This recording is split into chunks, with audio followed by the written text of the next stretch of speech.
A lot of you hanging on. Let's go right to the phone calls. First up is Todd. He's listening in Kansas City, Missouri. Hi, Todd. Hi, how are you doing, Hank? Thank you for everything you do. You're welcome. Listen, I have a question, and what it is, I'm going through divorce after 26 years, and some other times I'm reading my Bible and trying to get everything in straight. And, I know in the Bible it says that Jesus went through everything that man has thrown at him today. But what my question is, I haven't found where Jesus has been married or God's been married, and they've never taken that sanctionally. I know that the church acts as the wife to Jesus, but I would like your input on it. It's just a question that's been bothering me, and I just would like to hear your take on it. That's all. Sure. First, let me say that I think, as you allude to in the prologue to your question, you're correct in assuming that Jesus Christ was never married. If you look at passages, particularly 1 Corinthians 9:5, it's the graveyard of the married Jesus fiction. In other words, there are some that try to suppose that Jesus Christ got married. In fact, Jesus Christ did not get married. So the idea that he was married is fiction.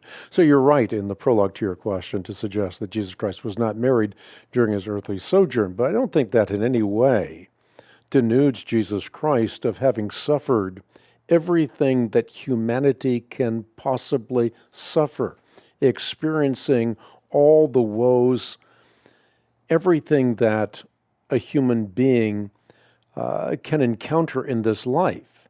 He was essentially human, but marriage is not essential to human nature. So as being essentially human, he suffered all of the human liabilities. He was thirsty. He was tired. And so Jesus Christ essentially suffered what we suffer, in fact, in his passion on the cross. This is precisely what we believe, that he suffered more than any human, more than the collective sufferings of all of humanity. So he bore in his person on the cross every struggle that you now have as a human being.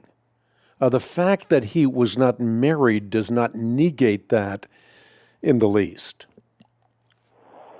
I agree with you. But that does not mean that what you're going through is not real and it's not significant. It is.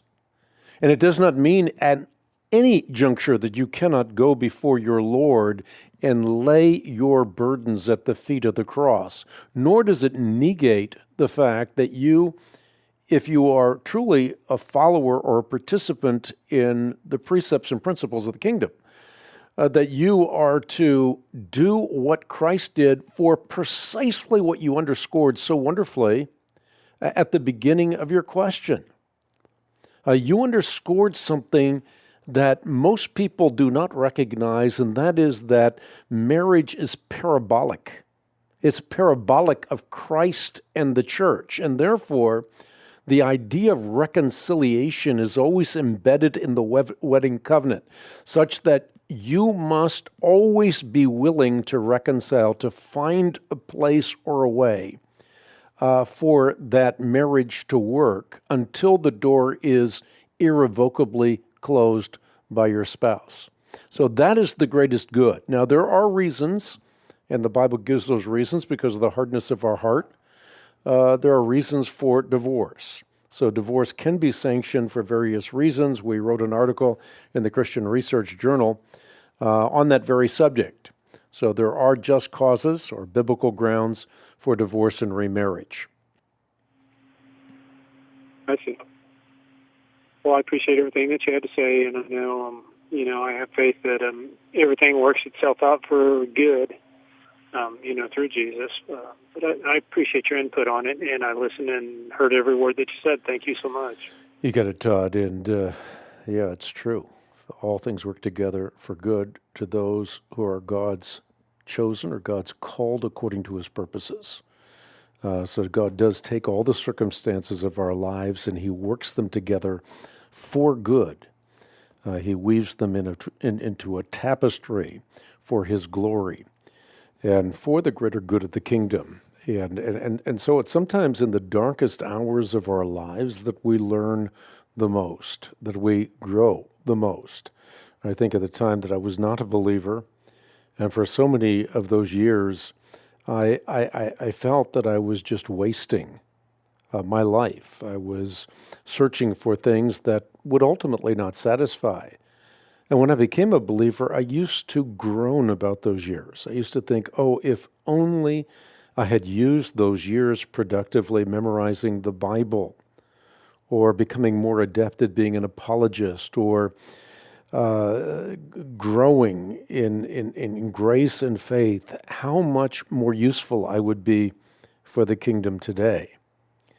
But over the years, I've gained perspective on even that, realizing that God uses even the years that the locusts have allegedly eaten for his glory and for the good of his kingdom. So even the bad experiences of life, God, as Todd has correctly said, God works all things together for good to those who he has called according to his purposes.